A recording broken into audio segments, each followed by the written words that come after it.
নমস্কার বন্ধুরা, আজকে একটা নতুন ধরনের মিষ্টান্ন তৈরি করছি। তার জন্য আমার এখানেতে এইরকম বিস্কুটগুলো, যে ফিঙ্গার বিস্কুটগুলো পাওয়া যায়, সেগুলো কেনা ছিল ঘরে। একদিকটা চিনি দেওয়া আছে আর একদিকে চিনি দেওয়া ছাড়া। আমি এখানে 10টা নিয়ে নিয়েছি, একার জন্য করব, বেশি করব না। এখানে এরকম একটা চারচৌকো কৌটো নিয়েছি এটার মধ্যে রাখার জন্য। আর লাগবে হচ্ছে একটু দুধ। আমি এই দুধটাকে, এটা ঠান্ডা দুধ নিয়েছি। এবার দেখুন, আমি এটার মধ্যে একদিকটা ভালো করে এরকমভাবে চুবিয়ে এটার মধ্যে এইরকম যে দিকটা চিনি আছে, চিনি দেওয়া দিকটা নিচের দিকে যাবে, এরমভাবে আমি পরপর করে সাজিয়ে সাজিয়ে স্তরে স্তরে সাজিয়ে দেবো। বেশিক্ষণ ডুবাতে যাবেন না, কারণ এটা খুবই নরম, তাহলে পরে এই নরম হলে পরে একদম গলে যাবে। এটা খেতে ভালো লাগে আশা করছি। আমি অ্যাকচুয়ালি এটা করি অন্যরকমভাবে, এটার নাম তিরামিসু। তা আমি আজকে অত তিরামিসু কফি টফি দিয়ে না করে আমি এইভাবেতেই তৈরি করছি। 4টে দিয়েছি আর একটা একটু বেশি রয়েছে, এই পাশের দিকটা দিয়ে দেবো। এবার এর উপরে একটা ক্রিম দিতে হবে। সেটা আমি তৈরি করেছি হচ্ছে, একটা ডিমকে আলাদা করে নিয়েছি। এখানে রয়েছে ডিমের হলুদ অংশটা ফেটিয়ে নিয়েছি ভালো করে। পাউডার সুগার দিয়েছি বড় চামচে 2 চামচ। একটা ডিমের কুসুম এর মধ্যে রয়েছে, আর বড় চামচে 2 চামচ রয়েছে পাউডার সুগার। আর এর মধ্যে একটুখানি টক দই দিয়েছি, ভালো করে ফেটিয়ে নিয়েছি, মানে মেশিনে ফেটিয়েছি আর কি। এটা এত সুন্দর করে নাহলে ফেটানো যায় না। আর সাদা অংশটাকে ফেটিয়ে একদম ফেনা তৈরি করে নিয়েছি। এবার এই দুটোকে একসঙ্গে মিশিয়ে দেবো, দিয়ে সেটা এর ওপরে যাবে। দেখতে থাকুন কিভাবে করছি।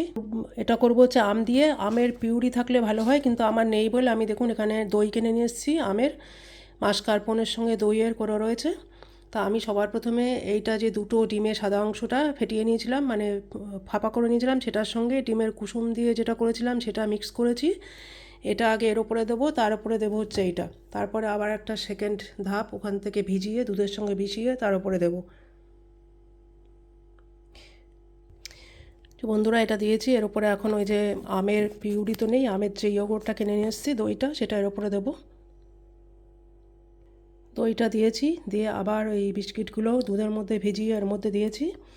এবার এটার উপরেতে যে বাদবাকি আমার এখানে রয়েছে এটা পুরোটাই ঢেলে দেবো, কারণ একটু বাঁচিয়ে রেখে তো লাভ নেই। আর তার উপরে যাবে আবার যে দইয়েরটা করা রয়েছে, দইটা যাবে। তারপরে এটাকে ওভারনাইট ফ্রিজে রেখে দিতে হবে। দুর্দান্ত খেতে হবে আশা করছি।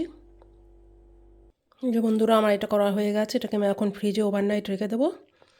কালকে ঠান্ডা ঠান্ডা বের করে খাবো। দেখতেও সুন্দর হয়েছে, গন্ধ বেরোচ্ছে খুব সুন্দর। আপনারা এইভাবে একবার হলেও করে দেখতে পারেন।